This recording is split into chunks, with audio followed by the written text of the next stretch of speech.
Intuition is a powerful tool that all people possess. It's an innate ability to understand something instinctively, without the need for conscious reasoning. Intuition is often described as a gut feeling or a hunch, and it can be incredibly useful when helping people navigate their day-to-day lives. So how does intuition work? Our brains are constantly processing information from our environment and experiences, even when we're not consciously aware of it. This information is then processed and stored in our subconscious minds. When we encounter a situation or problem that is similar to something we've experienced before, our subconscious mind recognizes the patterns and connections, then sends signals to our conscious mind. In our day-to-day lives, intuition can help protect us from potential danger or harm. For example, if we're walking down a dark alley and we suddenly get a feeling of unease or fear, that could be our intuition telling us to be on guard and get out of the area quickly. Similarly, if we're in a social situation and we get a feeling that someone is being insincere or dishonest, that could be our intuition telling us to be cautious and to trust our instincts. Intuition can also help us make better decisions in our personal and professional lives. When we're faced with a difficult decision, our intuition can guide us towards the best course of action. For example, if we're considering a job offer, our intuition may tell us whether it feels like a good fit or not, even if we can't really explain why. In order to use intuition effectively, it's important to be in tune with our emotions and to trust ourselves. This means paying attention to our feelings and sensations and being willing to act on them even if we can't logically explain why. It's also important to be aware of our biases and approach situations with an open mind so that we can differentiate between genuine intuition and our own preconceived ideas. In conclusion, in today's case, we are going to be examining a person who, at multiple intervals, refused to listen to their intuition, to deadly consequences. Welcome back to another episode of Dreading, or if this is your first time here, welcome. Today we're going to be revisiting the case of Joel Guy Jr., but through the testimony of his best friend, Michael. This video has been requested hundreds of times, both from subscribers and people outside of this channel, as when people watched the trial, they found Joel's reaction to his best friend on the stand to be perplexing and strange. Throughout the trial, Joel sat reactionless in court. He listened to every gruesome detail of his actions as stated by the police, coroner, and family members, and his expression never changed. However, the moment it was stated in court that Michael would be testifying, his facade broke. If you're looking for a full examination of the case, I'll leave our original video on the subject in the description box down below for further viewing, as today, I will only be going over the bare facts to properly summarize the case. With all of that said, let us begin.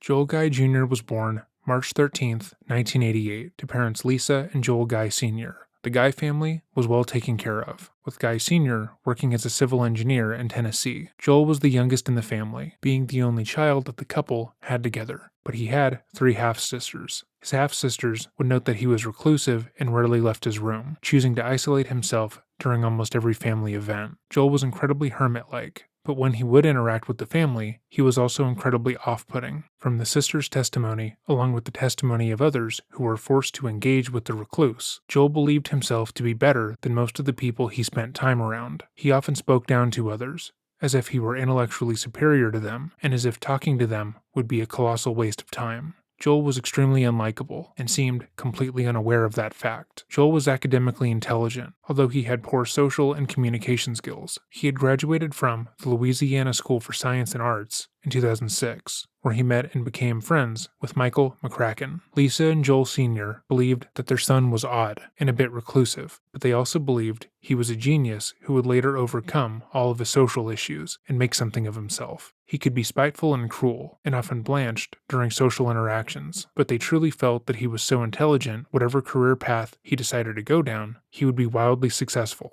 After high school, he would be accepted into George Washington University, but dropped out after a semester, reportedly telling his parents that the environment wasn't right for him. He didn't know what he wanted to do, and felt as if too much pressure was being placed on him to decide at the present moment. After he dropped out, he would move back in with his parents, as they had carefully preserved his room and never charged him any rent. Eventually, Joel Jr. would decide to pursue a career as a plastic surgeon, applying and getting into Louisiana State University, but would end up withdrawing from the same program, deciding that it wasn't a good fit. His parents had made a deal with him that as long as he was pursuing an education, they would pay his rent and help him finance his life. But Joel felt that that was the very least of what they should be doing for him. At 28 years old, he had spent 9 years in college without graduating or deciding what it was he even wanted to do, all of it being financed solely by his parents. They paid for his education, his rent, and anything else he might need. That is, until Joel Sr. was fired from his engineering job.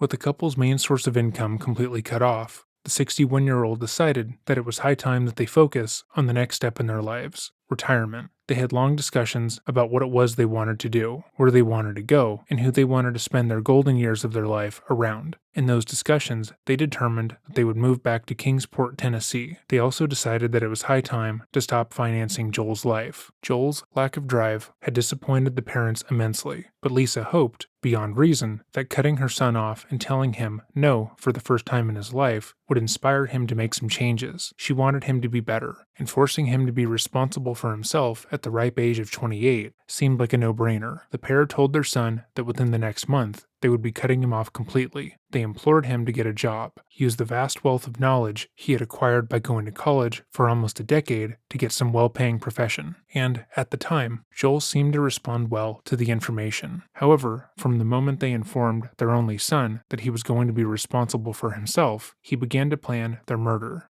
In a 5-star notebook, which he called the Book of Premeditation, he wrote extensively about what he was going to do to his parents and the reasons why they needed to die. It seemed, in his mind, getting a job would be too much effort, especially if he wanted to continue to go to school as casually as he had been in the past couple of years. The price tag on his lifestyle was too large, and in order to pay for it, he would need a huge influx of cash that was highly unlikely for someone with as little skills as him. Getting a job would be hard, especially given the fact that he was a 28-year-old, unkempt, rude person. But getting a job that would enable his lifestyle would be impossible. It made so much more sense for him to brutally kill his parents. That way he could use their $500,000 life insurance policy to fund his lifestyle. Joel became obsessed with planning the perfect murder of his parents. It wasn't enough that they would be dead. He wanted to make them disappear without a trace. And to do that, he meticulously planned every detail. The following is a page from his notebook. Get carving knives to make small pieces. Get killing knives. Quiet multiple. Get sledgehammer. Crush bones.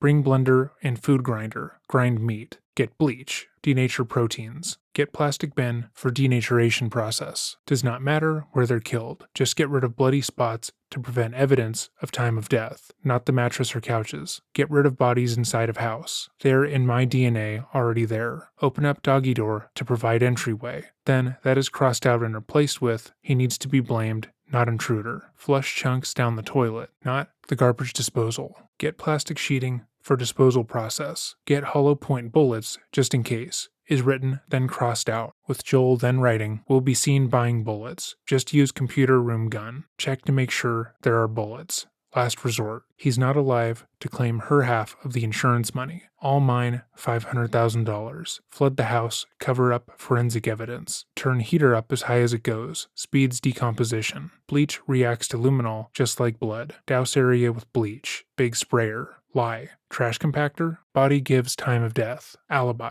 Don't have to get rid of body if there's no forensic evidence on the body. His fingerprints and DNA. Joel's plan was to kill both of his parents, then completely destroy their bodies. He listed multiple methods, from dissolving their bodies, like what was done in the show Breaking Bad, to cutting their bodies up, putting them through the meat grinder, putting them in a trash compactor, forcing them down the garbage disposal, and of course, flushing them down the toilet. But more than just annihilating the two people who loved him the most in the world, Joel also wanted to make it appear, somehow, that his father was behind the murders. How his father would be able to kill himself, then cut his own body into pieces, we don't know. But that's what Joel thought was plausible. On November 7th, Joel Jr. began buying items to help him carry out the murders. He spaced out the purchases over the course of a month, choosing to go to various home improvement stores like Home Depot, Ace Hardware, and Academy Sports. He made sure to only use cash in these encounters, but used self-checkout every time and was caught on multiple security cameras, rendering his precaution pointless. On November 26th, Guy Jr. attacked and killed his father with a knife in a second-floor exercise room, while his mother was out shopping for groceries at Walmart. He had planned for the event extensively, believing that he would easily overpower his father and kill him in such a way that little to no evidence would be left behind. But that was far from the case. Joel Guy Sr. was an incredibly active man, and had been working out when his son, who was incredibly overweight and inactive, approached him. carrying a large knife. The two men fought viciously, with Joel Guy Sr. refusing to go down without a fight. By the time his son eventually overpowered him, he had been stabbed in the lungs, liver, and kidneys, and had several ribs broken. Blood was everywhere, and the carpet on the walls, and suddenly, the task of killing his parents seemed more daunting than before. But Joel couldn't just call it quits. When his mom arrived home from shopping, she too was ambushed, and in her fight for her life, Joel would sever 9 of her ribs. Following the murders, Joel Guy Jr. cut both his parents' hands off at the wrists, then severed their arms at the shoulder blades. He then severed their legs at the hip with a saw, and severed their right foot at the ankle. The only difference between the two bodies was that Joel also took the time to decapitate his mother. He left various parts of their bodies scattered throughout the house. His father's hands were found in the exercise room, seemingly left there by accident. He placed his parents' torsos and some of their limbs in 2 45-gallon plastic containers, and his mother's head was in a pot on the stove in the kitchen, where he set it to boil. Joel had begun to clean up the scene, but as he never had to do hard work before in his life, he found the task to be daunting. He thought killing his parents was going to be easy, but in the struggle, he had cut his own hand, leading to him having to go to Walmart to get bandages for his hands. He had spent all Saturday dismembering their bodies and cleaning as much as he could, but found the task to be too exhausting to be carried out all at once. And so the next day, November 27th, Joel decided to drive back to his apartment near the University of Louisiana to take a break, with the thought that he had nothing but time to go back to the home and dispose of his parents' bodies. He also went to the local medical center for the cut on his hand. Joel, feeling as if he had all the time in the world, decided to leave his backpack, as well as the murder weapon with his blood and fingerprints on it, along with the book of Premeditation in the home. That way, he could just pick up where he left off when he returned. But what he hadn't counted on was the fact that his parents were both incredibly valued members of the community. On November 28th, Lisa's boss would call the police and request that they do a welfare check on the guy's home. Lisa hadn't shown up for work, and she hadn't answered any calls. The police would end up entering the guy's home and finding the horrific crime scene, along with all of the evidence that Joel had so graciously left for them. The very next day, Joel was arrested. Joel pled not guilty at the trial. However, the case was so cut and dry, there was no argument to be made about who killed the family. Joel's lawyers weren't able to rebut the evidence that so clearly pointed at him, and it appeared that he wanted to go to trial, not potentially to get away with murder, but just to kill time and hurt every other member in his family. But through the trial, there was one instance where Joel seemed to become incredibly upset, and that was when his friend and former roommate, Michael McCracken, took the stand. If we can have Mr. McCracken step in, please.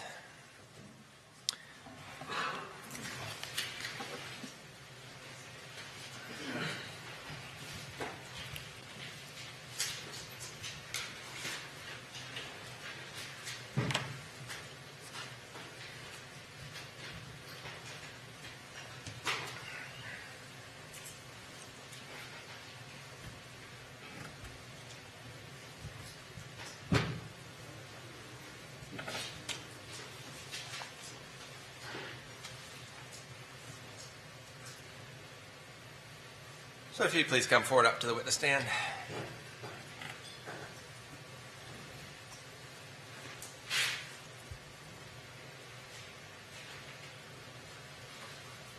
If you would please raise your right hand. Do you solemnly swear or affirm the testimony you're about to give in the case now on trial will be the truth, the whole truth, and nothing but the truth, so help you God? Yes. Please have a seat, sir. Once you're seated, you may remove your mask. Please speak into the microphone.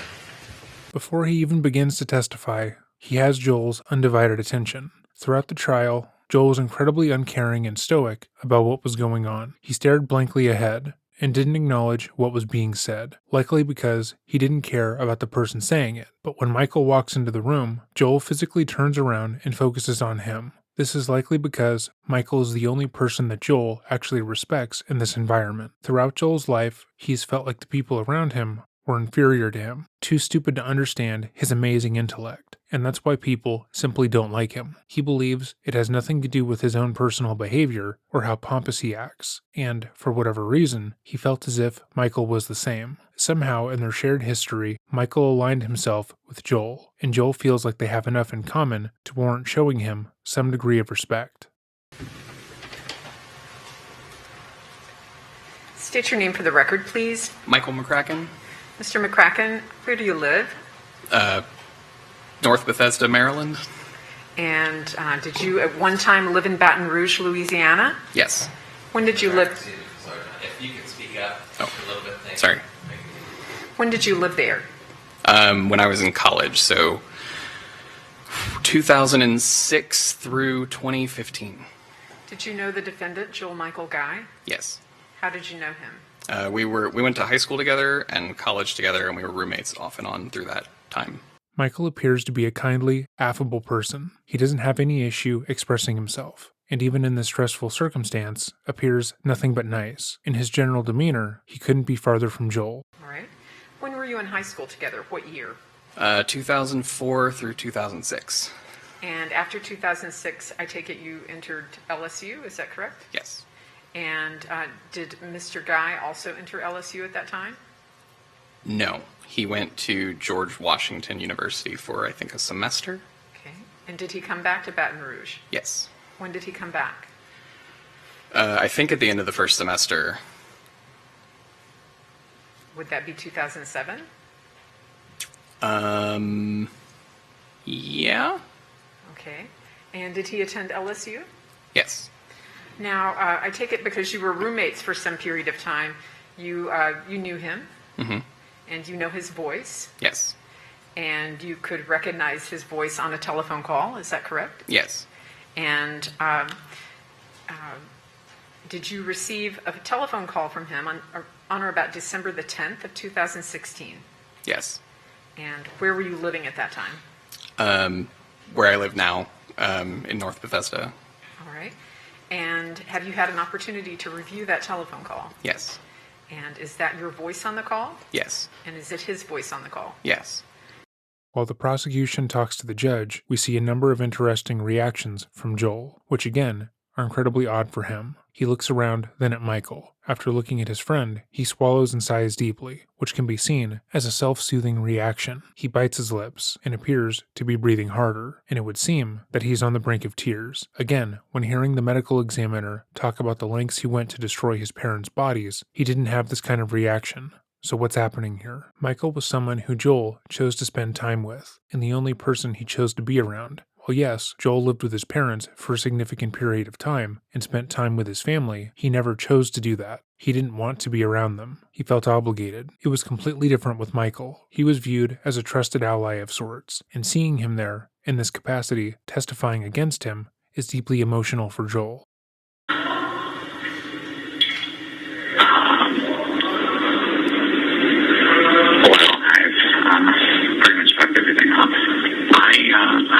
I don't really have much of a chance of being happy anymore. But you do. You do. Eventually you're going to meet somebody, and you've claimed that I haven't been an albatross or anything before, but I certainly would be now. I mean, I'm freaking prison. On that basis, I think you should probably just sort of consider me dead. Move on with your life. So, I'm not going to try to initiate any more contact with you beyond sort of, the practical concerns we discussed earlier. And I may do that with a lawyer because I genuinely do want you to be happy.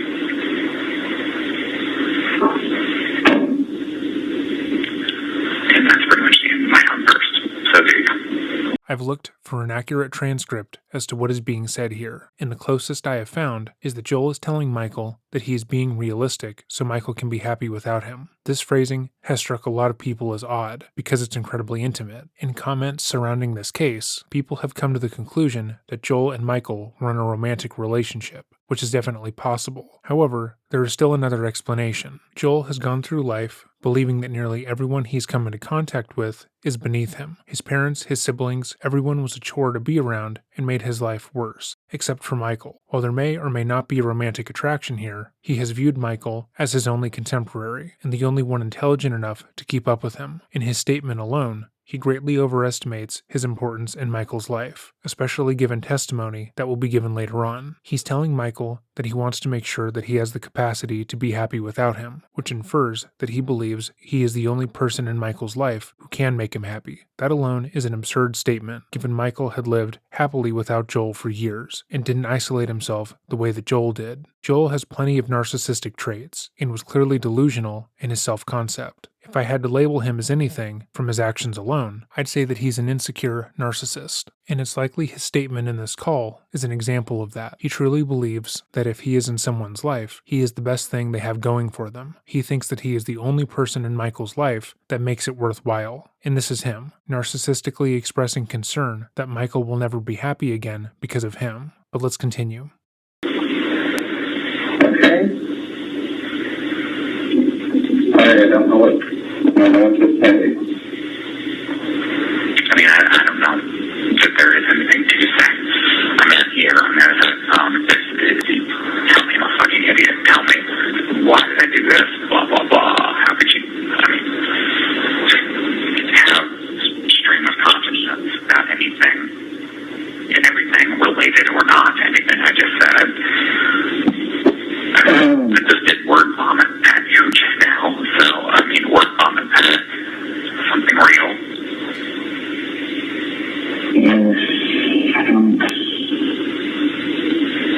It hurts my heart, all of it.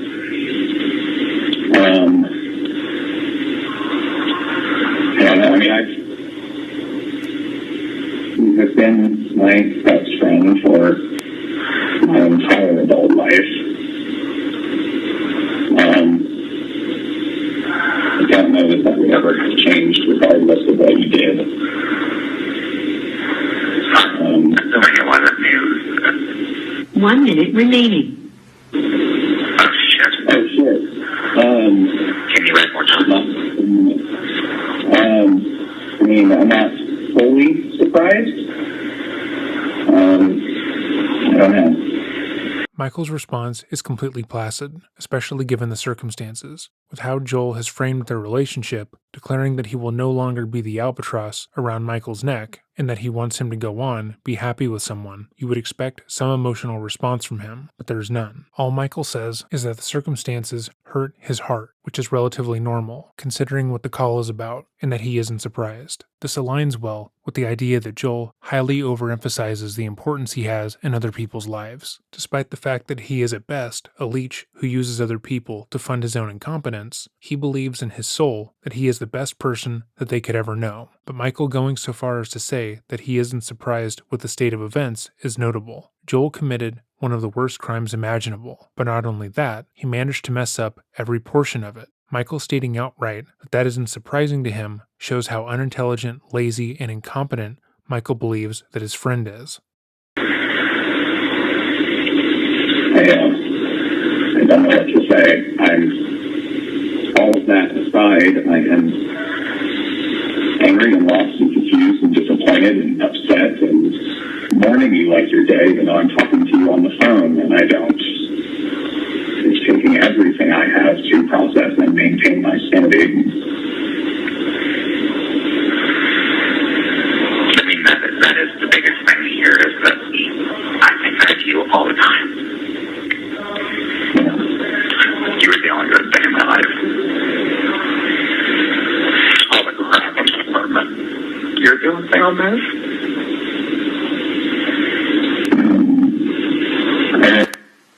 Joel stating that Michael was the only good thing in his life is absurd, given how much his family gave to him over the years. This, again, is in line with an insecure narcissist. Joel's life was incredibly nice, but as is the case with every person, he had issues, most of which stemmed from his atrocious behavior. But to acknowledge that would be to say that he had an issue, and in his mind, that is impossible. So instead, he finds a way to blame everyone else in his life. He wasn't liked by the majority of people. It was their fault somehow. He couldn't get a job because of his demeanor. That's not his fault. It's the fault of the people hiring in his area, but mostly the fault of his parents, who won't give him money anymore. anymore. When a person refuses to take ownership of their own faults and instead repeatedly shirks responsibility onto another person, they are allowed to move about the world completely unchanged. They don't think they have to change or improve, because why would they? It's not their problem. And that's what it seemed Joel believed. Michael might have been the only person in Joel's life who wouldn't call him out directly on that fact, which is likely why Joel liked him. And there was a second call right after that, is that correct? Yes. We published that second part of the same conversation. Okay. Yeah, God. Birthday went through August, so it's not like the manager's going to be throwing my shit out on the street anytime soon. Yeah. How did you manage that? That's a lot of money. Yeah. One of the last things I fucking did was pay that. So.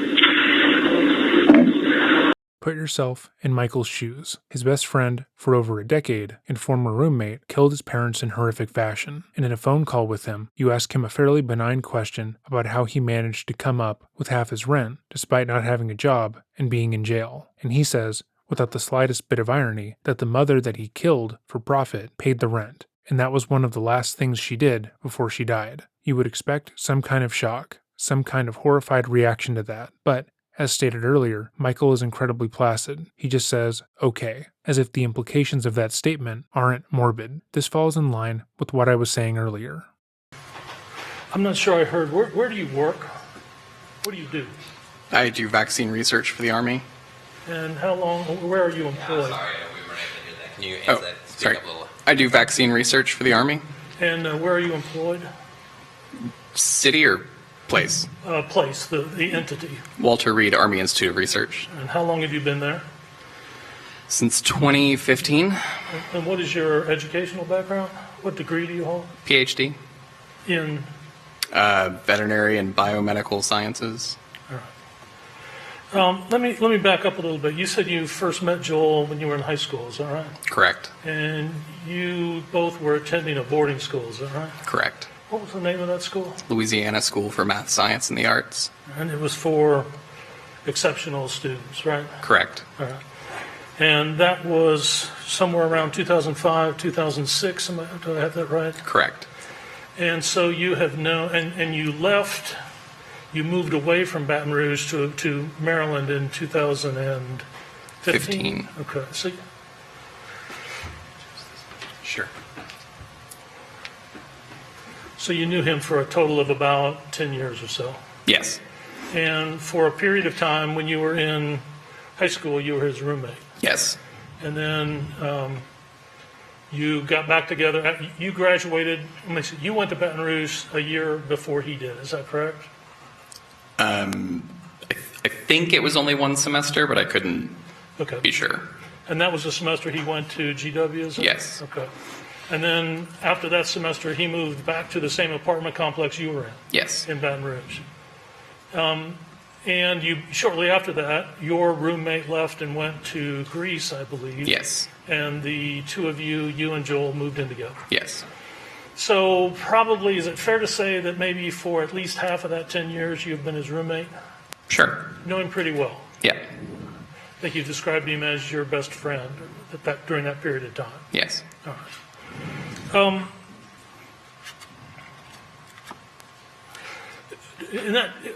His parents lived in Luling, is that right? Luling, Louisiana? Yes. How far is Luling from Baton Rouge? About an hour, maybe. And during that 10-year period of time, did you ever meet his father? No. And during that same 10-year period of time, did you meet his mother? Once. And did you have any interactions with her for that 10 years other than that one time? No. And you had no interactions with his father? Correct. And am I correct? You didn't even know he had sisters. Correct. So at no time when you guys were living in Baton Rouge did any of the family come and visit? Correct. And did you ever see mail come to the apartment from any of the family members? No. Presents? No. Phone calls? He would get calls from his mother. All right. Anybody but his mother? I'm not aware of them. All right.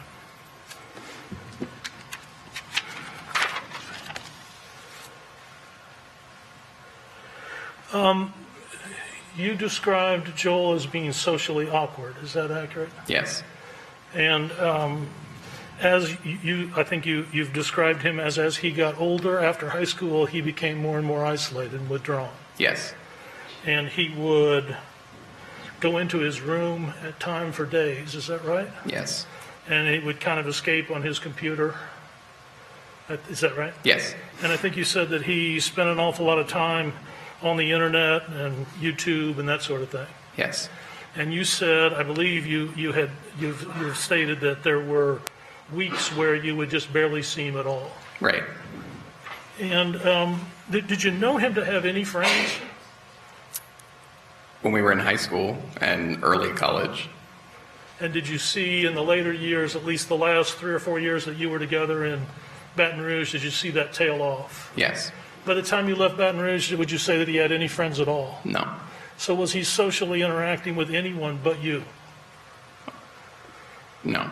And your interactions with him were becoming less and less. Is that accurate? Correct. I want to ask you a little bit. During the period of time that you knew him, did you know that he regularly, did you know him to regularly go home for Thanksgiving? Yes. And I believe you said that he would alternate Christmas. Yes. And as far as you knew or remember, those were the only times that he would go home. Yeah, he went to Luling for New Year's once, I think. But yes. Okay. And you did know that he was going to Thanksgiving, he was going home for Thanksgiving in 2016, right? Yes. And let me see, I think I have this right. His parents moved from Luling to Knoxville. Do you know the year that they moved? No idea. Okay, all right. But you know that in 2016 they were in Knoxville, Yes. and you knew that he was going to Knoxville for Thanksgiving. Yes. In fact, he reached out to you, he contacted you from Knoxville in 2016. Yes. Thank you, Your Honor. So, Mr. McCracken, did you know whether or not Joel, the defendant, had sisters prior to this telephone conversation that you had with him? Prior to the news article that I was told about, no. Okay, so he had never told you in all the years that you knew each other that he had 3 sisters. Correct. And did you express surprise and shock that he had never bothered to tell you that? Yes. And with respect to the notion that you never met his dad or never met his mother, do you know if that was his choice? No. Do you know whether or not he was ashamed of his mother? No. Okay. Did you have a conversation with him about what you thought his mother did for a living? Yes. And what was that conversation? He said that she was an optometrist. Okay. And did you ask him about that during this phone call that you had with him in December of 2016? I think so. Okay. Sorry, I don't remember And, 100%.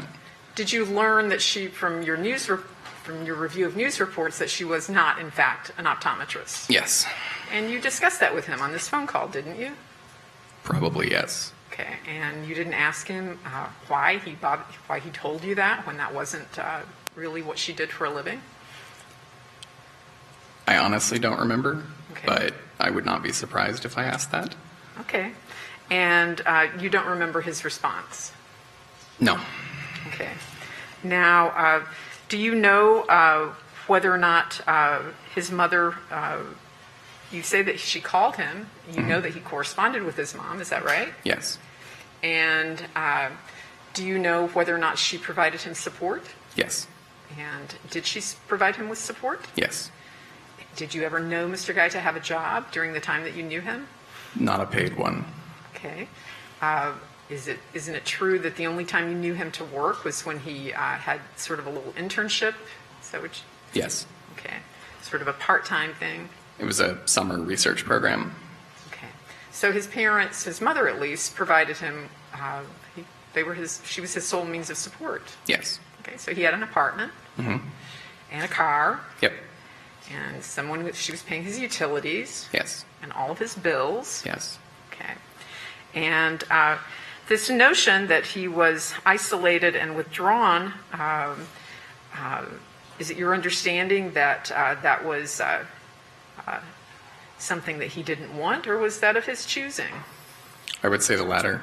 That it was his choosing? Yes. He liked to spend time by himself? Yes. And a lot of people are like that. Would you not agree? Yes. There's some people who like just to be on their own. Okay. I think that's all. Thank you very much. Reed Ross. It's clear in both the questioning that has taken place and in Joel's reaction that he believed that he was one of the most important people in Michael's life. Despite him isolating himself in their shared apartment, barely leaving his room for weeks on end, and refusing to socialize, Joel believed that Michael saw him as a contemporary and that he would be unable to function without him. While in court, Michael barely glanced at his former friend, choosing instead to look at the lawyers and the judge. He didn't seem perturbed by Joel's constant stare, and hardly seemed upset by the circumstances, and that is likely because Joel simply didn't mean as much to him as he thought he did. This is an incredibly odd case, because on the one hand, it would be easy to believe that Joel's sentiments were romantic in nature. The way he waxed poetic about wanting his roommate to find someone else to make him happy definitely is indicative of a romantic connection. But, based solely on Joel's self-concept and actions, I think it's much more likely that he has a grandiose view of himself, one that he cannot admit is wrong, even when stuck in prison for murder. Thank you for watching this video. If you have made it to this portion, consider leaving a like. If you want to see more content like this, please subscribe. And if you feel so inclined, support us over on Patreon. If there is a video you would like to see, or a case you want to bring more attention to, email us at dreading.official@gmail.com. And remember to stay safe.